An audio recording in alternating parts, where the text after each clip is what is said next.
तो स्टूडेंट, आज हम आपके लिए द्विघात बहुपद का एक बहुत ही महत्वपूर्ण प्रश्न लेके आए हैं। ये प्रश्न जो है अक्सर आपके बोर्ड एग्जाम में 2 नंबर तथा 1 नंबर में पूछे जाते हैं। चलिए देखते हैं कि इस प्रश्न को हम किस प्रकार से बना सकते हैं। सबसे पहले हम लोग को सवाल पढ़ना होगा, सवाल में क्या दिया है। यहाँ से हम लोग देख सकते हैं कि द्विघात बहुपद आपका दिया गया है। द्विघात बहुपद आपका दिया गया है 2x² - 8x + 6।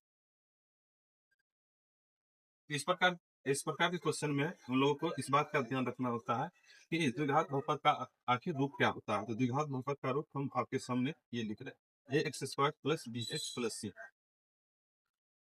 और ये सेम टू सेम इसी तरीके से हम लोग क्या करेंगे, डाल देंगे। यहाँ पे हम लोग क्या करते हैं, एक चीज करते हैं कि तुलना करते हैं। यहाँ पे हम लोग क्या लिखेंगे, तुलना करने पर जो जिसके जैसा है वो उससे बराबर हो जाएगा। जैसे ये x² का है, x² वाले के साथ बराबर हो जाएगा। कहने का अर्थ है कि ये जो है आपके 2 के बराबर होगा। ए कितने के बराबर होगा, 2 के बराबर।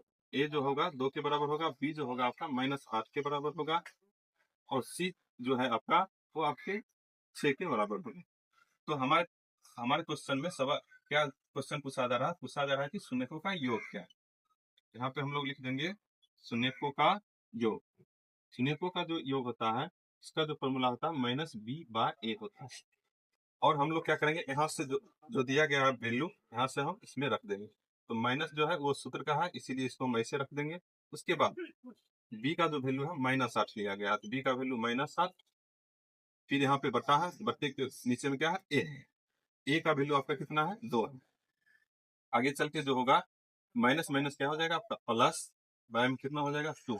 ये कट के आपका कितना आ जाएगा, आंसर 4 आ जाएगा। कहने का अर्थ यह है कि शून्यकों का योग जो है आपका 4 आ गया। एक और प्रश्न इसमें पूछा जा रहा है, तो शून्यकों का गुणनफल पूछा जा रहा है।